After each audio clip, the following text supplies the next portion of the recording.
Quality और consistent performance के लिए सिर्फ सिल्वर पंप्स एंड मोटर्स, नाम याद रखना।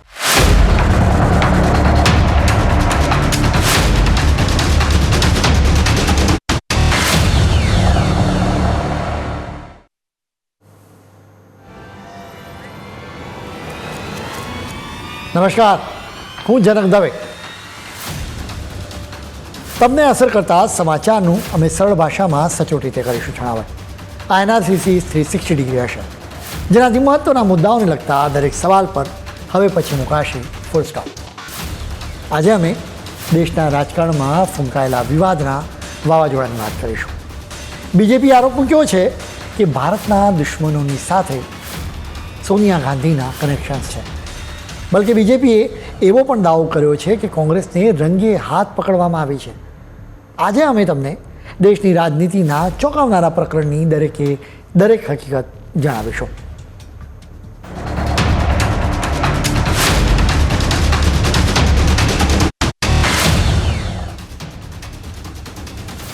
દેશના દુશ્મનો સાથે હાથ મિલાવનારને દેશદ્રોહી જ કહેવા જોઈએ. દેશના ટુકડા કરવા માટે મિશન ચલાવનારોની સાથે એક પંગતમાં બેસનારને દેશદ્રોહી જ કહેવા પડે. દેશ વિરોધી સંસ્થાઓમાં કોઈ પણ પદ પર રહેનારી વ્યક્તિને દેશદ્રોહી જ કહેવી પડે. દેશદ્રોહીની આ એક સિમ્પલ વ્યાખ્યા છે. આજે અમારે દેશદ્રોહના એક ભયાનક ઘટસ્ફોટની વાત કરવી છે. બીજેપીએ આ ઘટસ્ફોટ કર્યો છે. આ પાર્ટીએ મૂકેલા આરોપોમાં સહેજ પણ તથ્ય હોય તો એની તપાસ થવી જોઈએ. તપાસમાં દોષિત પુરવાર થનારા દેશદ્રોહીઓને આકરામાં આકરી સજા પણ થવી જોઈએ. અત્યારે દેશદ્રોહના આરોપો વિશે ચર્ચા કરવાનું કારણ સોનિયા ગાંધી પર મૂકવામાં આવેલા આરોપો છે. બીજેપીએ ગંભીર આરોપ મૂક્યો છે કે ભારતની વિરુદ્ધમાં મિશન ચલાવનારાઓને સોનિયા સાથ આપી રહ્યા છે. કાશ્મીરને ભારતથી અલગ કરવા માટેનું આ એક મિશન છે. ચોક્કસ જ આ એક અત્યંત ગંભીર આરોપ છે. આ મિશનમાં અબજોપતિ જ્યોર્જ સોરોસ પણ સામેલ છે. આ રાજકીય ખેલાડીનું નામ તમે અવારનવાર સાંભળતા રહેતા હશો. કોંગ્રેસ અને એના નેતાઓની સાથે સોરોસના સંબંધો વિશે બીજેપી અવારનવાર આરોપ પણ મૂકતી રહે છે. પુરાવા તરીકે આ પાર્ટીએ કેટલાક ફોટોગ્રાફ્સ પણ આપ્યા છે, જેમાં સોરોસની સાથે સંકળાયેલા લોકો અને કોંગ્રેસના નેતાઓ એક જ ફ્રેમમાં જોવા મળે છે. આ વખતે બીજેપીએ કોંગ્રેસના દિગ્ગજ નેતા સોનિયા ગાંધીને ટાર્ગેટ કર્યા છે. આ પાર્ટીએ સોનિયા અને સોરોસ વચ્ચેના કનેક્શનના પુરાવાઓ પણ આપ્યા છે. ઉપરાંત સવાલ કર્યો છે કે એ રિશ્તા ક્યાં કહેલાતા હૈ. આરોપ તો એવો પણ છે કે આ બંનેને કોમન ગોલ તો ભારતના વિકાસને અટકાવવાનો છે. બીજેપીની વ્યાખ્યા મુજબ ભારતના ગ્રોથને અટકાવવાનો અર્થ એ છે કે તમારો વિકાસ નોંધાઈ જાય. કેમ કે સ્વાભાવિક રીતે ભારતનો વિકાસ જ ન થાય તો નવી નોકરીઓ ઊભી ન થાય, એટલે તમારો વિકાસ અટકી જાય. ખેર, સવાલ એ છે કે બીજેપીએ શેના આધારે આટલા ગંભીર આરોપો મૂક્યા છે. બીજેપીએ એક પછી એક એમ અનેક ટ્વીટ્સ કર્યા છે. આ ટ્વીટ્સમાં પુરાવા પણ આપવામાં આવ્યા છે. આ પુરાવા પણ તમારે નજર કરવી જોઈએ. સૌથી મોટો અને ખાસ પુરાવો આ રહ્યો. તમને સ્ક્રીન પર એક સંસ્થા વિશે માહિતી જોવા મળી છે. આ સંસ્થાનું નામ છે forum of democratic leaders in Asia Pacific. એના કો પ્રેસિડેન્ટ તરીકે સોનિયા ગાંધીનું નામ છે. હવે તમને કદાચ સવાલ થાય કે સોનિયા ગાંધી આ સંસ્થાના કો પ્રેસિડેન્ટ હોય તો એમાં હંગામો શા માટે મચાવાય અને આમાં દેશદ્રોહની વાત ક્યાંથી આવી? દેશદ્રોહનો આરોપ મૂકવા માટેનું સૌથી પહેલું અને સૌથી મોટું કારણ એ છે કે આ ફોરમને સોરોસ રૂપિયા આપે છે. એટલે કે આ સંસ્થા સોરોસની મરજી મુજબ ચાલે છે. સોરોસ ભારતનો દુશ્મન છે. હવે બીજા એક કનેક્શનની વાત કરીશું. રાજીવ ગાંધી ફાઉન્ડેશન નામની સંસ્થાના અધ્યક્ષ સોનિયા ગાંધી છે. રાજીવ ગાંધી ફાઉન્ડેશન સોરોસની સંસ્થા સાથે જોડાયેલું છે. બીજેપી આરોપ મૂક્યો છે કે રાજીવ ગાંધી ફાઉન્ડેશનને જ્યોર્જ સોરોસની ઓપન સોસાયટી તરફથી રૂપિયા મળે છે. આખી વાત ગણિતના સૂત્ર જેવી છે. તમે ગણિતમાં કદાચ ભણ્યા હશો કે A is equal to C અને B is equal to C. આવી સ્થિતિમાં automatically A is equal to B. બીજેપીએ ગણિતની આવી જ ફોર્મ્યુલાનો ઉપયોગ કર્યો છે. સોરોસ ભારતનો દુશ્મન છે. સોરોસની સાથે સોનિયા ગાંધી જોડાયેલા છે, એટલે બીજેપીની દ્રષ્ટિએ સોનિયા ભારતના દુશ્મન છે.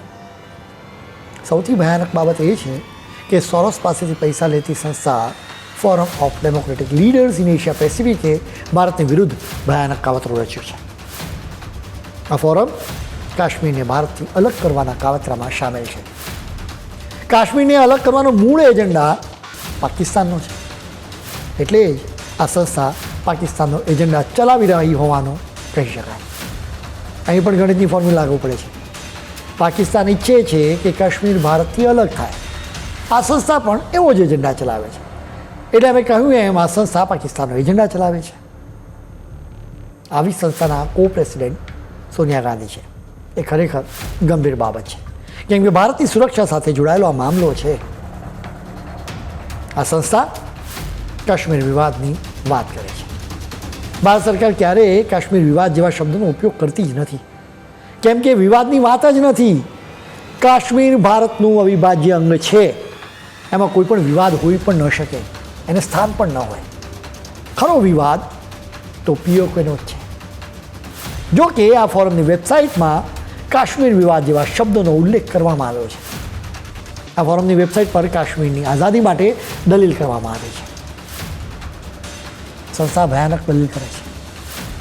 આ વેબસાઇટ પર લખવામાં આવ્યું છે કે ભારત અને પાકિસ્તાન વચ્ચે ન્યુક્લિયર તણાવ કે સંઘર્ષને દૂર કરવાની એક જ રીત છે, અને આ રીત એ છે કે કાશ્મીરને આઝાદ કરી દો. બીજેપી દ્વારા આવી અનેક દલીલો અને હકીકતો રજૂ કરવામાં આવી છે.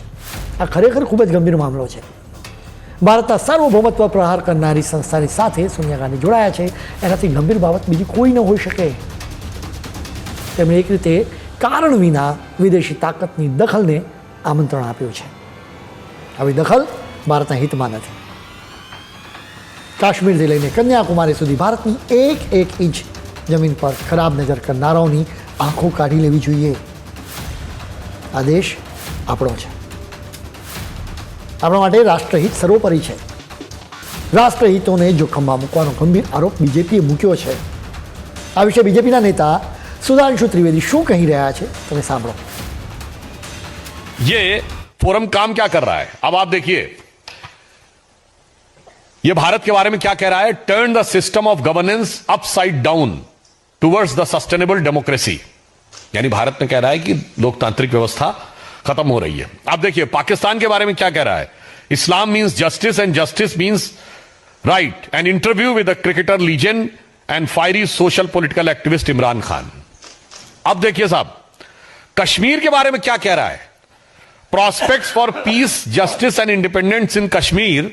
और इंटरव्यू किसका है? Interview with lieutenant general retired Nishan Ahmed, director institute of regional studies Islamabad, Pakistan. Bharat में डेमोक्रेसी खत्म हो रही है और कश्मीर में जस्टिस होना चाहिए, उसके लिए पाकिस्तान के थिंक टैंक का इंटरव्यू है. अब आप इसका रहस्य समझिए. वेबसाइट पे प्राप्त जानकारी के अनुसार financial support by contribution from Soros foundation. સુધાંશુ ત્રિવેદીએ સોરોસ અને સોનિયા વચ્ચેના કનેક્શનની વાત કરી. આ કનેક્શન વિશે અમે તમને વિસ્તારથી જણાવીશું, પરંતુ અત્યારે સમય છે એક બ્રેકનો.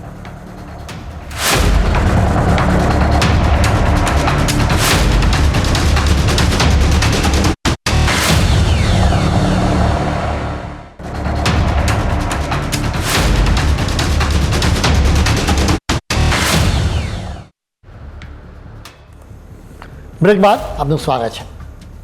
કાશ્મીરને ભારતથી અલગ કરવાની જ્યારે પણ વાત નીકળે છે ત્યારે ફાયરિંગ યાદ આવે છે. કાશ્મીરી પંડિતોના નરસંહાર યાદ આવે છે. મહિલાઓને નિર્વસ્ત્ર કરવાની ઘટનાઓ યાદ આવે છે. માસૂમ બાળકોની પણ કતલેઆમ યાદ આવે છે. કટ્ટરપંથીઓના મોઢે આઝાદી આઝાદીના નારા, જ્યારે હિન્દુઓની ચીસ અને આક્રંદ સંભળાય છે. ભારતમાં ઘણા સમયથી અર્બન નક્સલ ગેંગ આઝાદીના નારા લગાવનારાઓને સાથ આપી રહી છે. અત્યારે સોરોસ એન્ડ કંપની આઝાદીના નારા લગાવનારાઓને સાથ આપે છે. જેની સાથે સોનિયા ગાંધીનું કનેક્શન હોવાનો બીજેપીએ આરોપ મૂક્યો છે, જે ગંભીર છે, જેને લઈને કેટલાક સવાલો ઊભા થયા છે. સૌથી પહેલો સવાલ એ છે કે કોંગ્રેસના નેતાઓ કે એની સંસ્થાઓએ જ્યોર્જ સોરોસની ઇકોસિસ્ટમ પાસેથી નાણાં મેળવ્યા છે કે નહીં. બીજો સવાલ એ છે કે શું Sonia Gandhi forum of democratic leaders in Asia પેસિફિકના કો પ્રેસિડેન્ટ છે કે નહીં. ત્રીજો સવાલ એ છે કે શું આ ફોરમને જ્યોર્જ સોરોસ તરફથી ફંડ મળી રહ્યું છે. ચોથો સવાલ એ છે કે શું આ ફોરમ પાકિસ્તાન કે ચીનના ઇશારે કામ કરે છે. પાંચમો સવાલ એ છે કે શું કોંગ્રેસના નેતાઓને ખ્યાલ છે કે જ્યોર્જ સોરોસ ડીપ સ્ટેટમાં મહત્વની ભૂમિકા ભજવી રહ્યા છે. છઠ્ઠો સવાલ એ છે કે શું કોંગ્રેસના નેતાઓ સોરોસના આદેશથી અદાણીનો મુદ્દો ઉઠાવી રહ્યા છે. સાતમો સવાલ એ છે કે શું સોનિયા ગાંધીએ કાશ્મીરને ભારતથી અલગ કરવાના પ્રયાસોની ક્યારેય ટીકા કરી છે. આઠમો સવાલ એ છે કે આઝાદ કાશ્મીરની વકીલાત કરતા સંગઠનની સાથે શા માટે સોનિયા ગાંધી જોડાયા. નવમો સવાલ એ છે કે શું સોનિયા ગાંધીએ ક્યારે જ્યોર્જ સોરોસની આકરી ટીકા કરી છે. દસમો સવાલ એ છે કે શું રાજીવ ગાંધી ફાઉન્ડેશને ચીનમાંથી ભંડોળ મેળવ્યું છે. અને 11મો સવાલ એ છે કે શા માટે કોંગ્રેસના નેતાઓ વિદેશી તાકાતોને ભારતમાં દખલ કરવા માટે આમંત્રણ આપી રહ્યા છે. સંસદની અંદર અને બહાર બીજેપી સતત આ સવાલો કરી રહી છે. જો કે કોંગ્રેસ એના જવાબો આપવા માટે તૈયાર જ નથી. કોંગ્રેસના નેતાઓ બચાવમાં એમ જ કહે છે કે ગૌતમ અદાણી અને પીએમ મોદી વચ્ચેના સંબંધોને લઈને રાહુલ ગાંધી સવાલો કરી રહ્યા છે, જેનાથી ધ્યાન ભટકાવવા માટે જ આવા સવાલો કરવામાં આવી રહ્યા છે. જેડીયુના સંસદ સભ્ય સંજય કુમાર ઝાએ આ વિશે સંસદમાં શું કહ્યું હતું એ તમે સાંભળો. राष्ट्रीय और अंतर्राष्ट्रीय मीडिया में ये रिपोर्ट आया है कि कांग्रेस के सीनियर लीडर का जॉर्ज सोरोस से संबंध है. इसको तो जरूर इस पर एक डिबेट होना चाहिए. बांग्लादेश में जो हुआ उसमें भी सोरोस का इन्वॉल्वमेंट है. $1 मिलियन ऑन रिकॉर्ड उन्होंने कहा है कि नरेंद्र मोदी जी को हटाने के लिए $1 मिलियन मैंने रखा हुआ है. સંજય કુમાર ઝાએ જણાવ્યું કે સોરોસ પીએમ મોદીને સત્તા પરથી હટાવવા માંગે છે. કોંગ્રેસના નેતા મલ્લિકાર્જુન ખડગે ઝાએ મૂકેલા આરોપોના જવાબમાં શું કહ્યું એ પણ તમે સાંભળો. जो मेंबर इस हाउस में प्रेजेंट नहीं है वो ऐसे उठाना ये गलत है और किसी के इमेज को डैमेज करना. મલ્લિકાર્જુન ખડગેએ બીજેપીએ મૂકેલા આરોપો વિશે સ્પષ્ટ જવાબ ન આપ્યો. જોકે અમે આ મામલે વધુ માહિતી તમને આપીશું, જેનાથી તમને ખ્યાલ આવશે કે શા માટે આ સવાલોના જવાબો જરૂરી છે. Forum of democratic leaders in Asia પેસિફિકની વેબસાઇટ પર અલગાવવાદી નેતા શબીર શાહની પ્રશંસા કરવામાં આવી છે. તેને પ્રિઝનર ઓફ કન્સાયન્સ કહેવામાં આવ્યો છે. આ અંગ્રેજી શબ્દો સમજવા જોઈએ. આ શબ્દો ચોક્કસ કેદીઓ માટે ઉપયોગમાં લેવામાં આવે છે. આ કેદીઓ નિર્દોષ હોવાનું મનાય એટલે કે સરકારને લાગે કે કોઈ વ્યક્તિની વિચારધારા કે એક્શનથી પોતાને ખતરો છે એટલે તેને જેલમાં પૂરી દેવામાં આવે. આવા કેદીઓ સામાન્ય રીતે હિંસક પ્રવૃત્તિમાં જોડાતા નથી. હવે હકીકત શું છે એ અમે તમને જણાવીશું. શબ્બીર શાહ એક આતંકવાદી, લશ્કરે તૈયબાના જેવા પાકિસ્તાનના ખૂંખાર આતંકવાદી સંગઠનો પાસેથી રૂપિયા મેળવવાનો તેમની પર આરોપ છે. જો કે સોરોસની સાથે જોડાયેલા ફોરમની વેબસાઇટ તો કહે છે કે શબ્બીર શાહ અહિંસક રીતે આંદોલન ચલાવે છે. એટલું જ નહીં, શબ્બીર શાહ કાશ્મીરી મુસલમાનો, લદ્દાખમાં બૌદ્ધ ધર્મના લોકો અને જમ્મુના હિન્દુઓનું પ્રતિનિધિત્વ કરે છે. આ વેબસાઇટે તો એવો પણ દાવો કર્યો છે કે મુસલમાનો, હિન્દુ અને બૌદ્ધ ધર્મના તમામ લોકો સ્વતંત્ર કાશ્મીર ઈચ્છી રહ્યા છે. સોરોસ ભારતનો દુશ્મન છે એટલે તેને દરેક ભારતીયો મહાત્મા જ લાગે છે. ભારત વિરોધીઓ સોરોસ અને સોનિયા વચ્ચે કંઈક તો સંબંધ હોવાનો બીજેપી આરોપ મૂક્યો છે. જોકે ભૂતકાળમાં રાહુલ ગાંધીના પણ સોરોસ એન્ડ કંપની સાથેના સંબંધો હોવાનું બહાર આવ્યું છે. સ્મૃતિ ઈરાનીએ એક સમયે આરોપ મૂક્યો હતો કે રાહુલ ગાંધી તેમની અમેરિકાની વિઝિટ દરમિયાન સુનિતા વિશ્વનાથ નામની એક મહિલાને મળ્યા હતા. આ મહિલાને જ્યોર્જ સોરોસ તરફથી ફંડ મળતું હતું. અમે તમારી સમક્ષ દેશના એક પછી એક દુશ્મનનો ચહેરો રજૂ કરી રહ્યા છીએ. આ દુશ્મનો લોકશાહીના રક્ષક તરીકેનું મહોરું પહેરી લે છે, પરંતુ તેમનો ખરો ચહેરો અમે રજૂ કરી રહ્યા છીએ. સોરોસની સાથે જોડાયેલી વધુ એક સંસ્થાની વાત કરીશું. બ્યુરોક્રેટમાંથી એક્ટિવિસ્ટ બનનારા હર્ષ મંદાની સંસ્થા અમન બિરાદરીની વાત છે. સોરોસ સાથેના કનેક્શનના કારણે ગૃહ મંત્રાલયે આ સંસ્થાને વિરુદ્ધ સીબીઆઈ દ્વારા તપાસ કરવાનો અને પગલાં લેવાનો આદેશ આપ્યો હતો, જેથી આ સંસ્થા વિદેશોમાંથી ભંડોળ ન મેળવી શકે. હવે સોરોસ અને કોંગ્રેસના બીજા એક કનેક્શનની પણ વાત કરીશું. યુપીએના શાસન દરમિયાન મંદાર સોનિયા ગાંધીના નેતૃત્વ હેઠળની રાષ્ટ્રીય સલાહકાર પરિષદના એક સભ્ય હતા. સોરોસ અને કોંગ્રેસ વચ્ચેના સંબંધોની વાત આટલેથી પૂરી થતી નથી. સોરોસ અને કોંગ્રેસ વચ્ચેના કનેક્શનની વાત છે તો બીજા પણ કેટલાક નામ લેવા પડે. અમે તમને એના વિશે પણ જણાવીશું, પરંતુ અત્યારે સમય છે વધુ એક બ્રેકનો.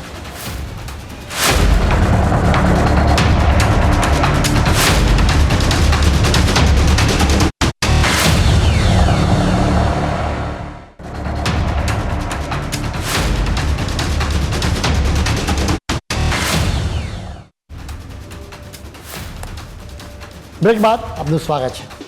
ભારતમાં આગ લગાડનારાઓની સાથે કોંગ્રેસના સંબંધો હોવાનો બીજેપી આરોપ મૂક્યો છે. આરોપ છે કે ભારતમાં સોરોસને એના સાથીઓ મળી ગયા છે. આવા લોકોને સોરોસ માહોલ બનાવવામાં મદદ કરે છે અને રૂપિયા પણ આપે છે. સોરોસ પાસેથી રૂપિયા લઈને forum of democratic leaders in Asia Pacific નામની સંસ્થા ભારતને વિરુદ્ધ ઝેર ઓપે છે. આ ફોરમ એવો પ્રચાર કરે છે કે ભારતમાં જાણે કે લોકશાહી ખતમ થઈ રહી છે. આ સંસ્થા કાશ્મીરમાં ન્યાય અપાવવાની પણ વાતો કરે છે. હવે સવાલ એ છે કે આવો પ્રચાર શેના આધારે કરવામાં આવી રહ્યો છે? આ સંસ્થા પાકિસ્તાનના કહેવાતા નિષ્ણાતોના ઇન્ટરવ્યૂઝના આધારે આવો પ્રચાર કરે છે. જાણે પાકિસ્તાનમાં લોકશાહી ફર્સ્ટ ક્લાસ ચાલી રહી હોય. એટલે જ સોરોસની સંસ્થા ભારતમાં લોકશાહી ખતમ થઈ રહી હોવાનો દાવો કરે છે. વળી રાહુલ ગાંધી પણ ભારતમાં બંધારણ અને લોકશાહી સામે જોખમ હોવાનો આરોપ મૂકે છે. આ બધા વચ્ચે કંઈક તો કનેક્શન હોવું જોઈએ. આ સવાલથી બીજા અનેક સવાલો ઊભા થાય છે, જેમ કે શું આ પ્રકારના સંબંધના કારણે જ કોંગ્રેસ આતંકવાદના મામલે સોફ્ટ છે? મુંબઈ બ્લાસ્ટનો અપરાધી યાકુબ મેમનને ફાંસી આપવામાં આવી હતી. એ સમયે કોંગ્રેસના નેતા દિગ્વિજયસિંહે આ ફાંસી સામે સવાલો ઊભા કર્યા હતા. તેમણે કહ્યું હતું કે આતંકવાદના બીજા કેસીસમાં થઈ રહેલી સુનાવણી પર મને શંકા છે. સરકાર અને ન્યાયતંત્રની વિશ્વસનીયતા દાવ પર છે. કોંગ્રેસ તરફથી યાકુબ મેમનની જેમ અફઝલ ગુરુને આપવામાં આવેલી ફાંસીનો પણ વિરોધ કરવામાં આવ્યો હતો.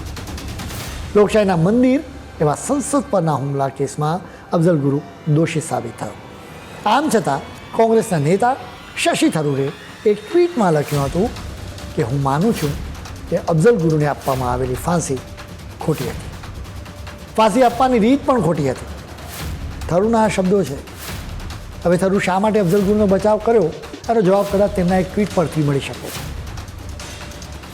શશી થરૂરે એક ટ્વીટમાં લખ્યું હતું કે જૂના મિત્ર જ્યોર્જ સોરોસને હું મળ્યો. સોરોસ ભારતને લઈને ખૂબ જ ઉત્સાહી છે. તેઓ એક રોકાણકારથી પણ ખૂબ વિશેષ છે. તેઓ આખી દુનિયાની પરવા કરનારા વૈશ્વિક નાગરિક છે. થરૂર અને સોરોસ જૂના મિત્રો છે. હવે કદાચ એ મિત્રતા વધારે મજબૂત થઈ હશે. બીજેપીની દ્રષ્ટિએ સોનિયા સહિત કોંગ્રેસના અનેક નેતાઓના સોરોસની સાથે સંબંધો છે. જોકે વિદેશી તાકાતોની સાથે સોનિયાના સંબંધોને લઈને એક સમયના તેમના સાથીઓએ સવાલો ઉઠાવ્યા છે. ભૂતપૂર્વ કેન્દ્રીય મંત્રી નટવરસિંહે તેમના પુસ્તક વન લાઈફ ઇઝ નોટ ઇનફમાં વિદેશી તાકાતોની સાથે સોનિયાના સંબંધો હોવાની શક્યતા વ્યક્ત કરી હતી. એનસીપીના નેતા શરદ પવારે પણ ભૂતકાળમાં સોનિયાના વિદેશી મૂળ સામે સવાલો ઊભા કર્યા હતા.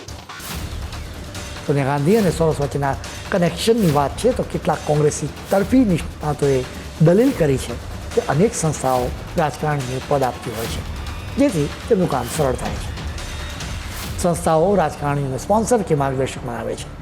જોકે એ સંસ્થા શું કરતી હોય એ કદાચ રાજકારણીને ખબર ન પણ હોય. જોકે આ દલીલ અસ્થાને છે, કેમ કે Sonia Gandhi forum of democratic leaders in Asia પેસિફિકના માનદ સભ્ય નથી.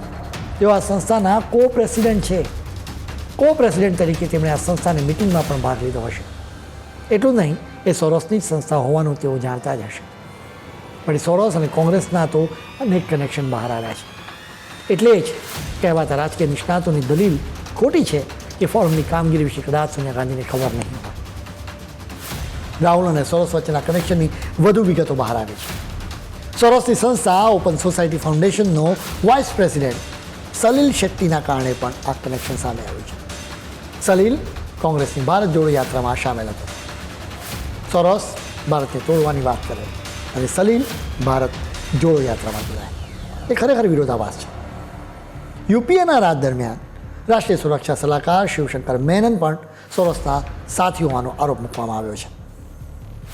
મેનન ક્રાઇસિસ ગ્રુપ નામની એક થિંક ટેન્કના બોર્ડ ઓફ ટ્રસ્ટીઝમાં જ્યોર્જ સોરોસની સાથે હતા. પીએમ મોદી જ્યારથી સત્તામાં આવ્યા છે ત્યારથી આ ગ્રુપ ભારતની વિરુદ્ધ એજન્ડા ચલાવે છે. પીએમ મોદીના કાર્યકાળમાં ભારતે ખાસ્સી આર્થિક પ્રગતિ કરી છે. તેના કારણે જ સોરોસ ભારતની વિરુદ્ધ કાવતરા રચી રહ્યા છે. સોરોસ આખી દુનિયામાં પીએમ મોદી અને ભારતની વિરુદ્ધ ખોટો પ્રચાર કરાવે છે, જેના માટે તેઓ વેરાયટીઝ ઓફ ડેમોક્રેટીઝ અને હ્યુમન રાઇટ વોચ જેવી સંસ્થાઓને રૂપિયા આપે છે. આવી સંસ્થાઓ ચીનમાં ઉઈગર મુસલમાનો પર કરવામાં આવતા અત્યાચારો કે પછી ઈરાનમાં મુસ્લિમ શાસકો દ્વારા મુસ્લિમ મહિલાઓ પર કરવામાં આવતા અત્યાચારો વિશે બિલકુલ બોલતી જ નથી. જોકે માનવ અધિકારોના મામલે ભારતને લાંબુ લેક્ચર આપવામાં આવે છે. સોરોસ અવારનવાર કહેતા રહે છે કે ભારતમાં લોકશાહી છે, પરંતુ પીએમ મોદી લોકતાંત્રિક નથી. તેઓ ભારતમાં લોકશાહીને ફરી ધબકતું કરવાની વાત કરે છે. તેઓ અવારનવાર કહેતા રહે છે કે ભારતમાં લોકશાહી જોખમમાં છે. સોરોસ લોકશાહીની વાતો કરે છે, પરંતુ 2018માં તેમના પર જ તેમના દેશ હંગેરીમાં પ્રતિબંધ મૂકવામાં આવ્યો હતો. સોરોસની ગેરકાયદે કામગીરીના કારણે જ તેમના પર પ્રતિબંધ મૂકી દેવામાં આવ્યો હતો. સોરોસ જુદા જુદા દેશોમાં સરકારોનું પતન કરવા માટે કુખ્યાત છે. જ્યોર્જ સોરોસ મૂળે યહૂદી છે. યહૂદીઓ તેમની રાષ્ટ્રનીતિના માટે જાણીતા હોય છે. જોકે સોરોસના પિતાએ યહૂદીઓની સાથે વિશ્વાસઘાત કર્યો હતો. તેમણે નાઝી લોકોની સાથે હાથ મિલાવી લીધા હતા. 1998માં પત્રકાર સ્ટીવ ક્રોફ્ટે આ ઘટસ્ફોટ કર્યો હતો. ક્રોફ્ટે જણાવ્યું હતું કે 1944માં નાઝીઓએ બુડાપેસ્ટ પર કબજો કર્યો હતો. એ સમયે સોરોસના પિતા સફળ વકીલ હતા. તેમણે એક નાઝી અધિકારીને લાંચ આપી હતી. આ લાંચના બદલામાં નાઝી અધિકારીએ એક કામ કરવાનું હતું. તેમણે જ્યોર્જ સોરોસને તેનો દીકરો ગણાવવાનો હતો, જેથી નાઝીઓ જ્યોર્જની હત્યા ન કરે. નાઝીઓએ હંગેરીમાં રહેતા હજારો યહૂદીઓની હત્યા કરી હતી. જોકે તેમણે સોરોસ પરિવારને બક્ષી દીધો હતો. અહીં સુધી વાંધો નહોતો, પરંતુ હદ તો એ વાતની છે કે આ સોરોસ પરિવારે બીજા યહૂદીઓની મિલકતો પર કબજો પણ કરી લીધો.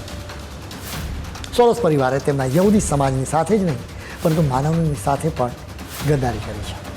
માનવતાના ગદ્દારોની સાથે ભારતીય નેતાઓના કોઈ જાતના કનેક્શન હોય તો એની તપાસ થવી જોઈએ.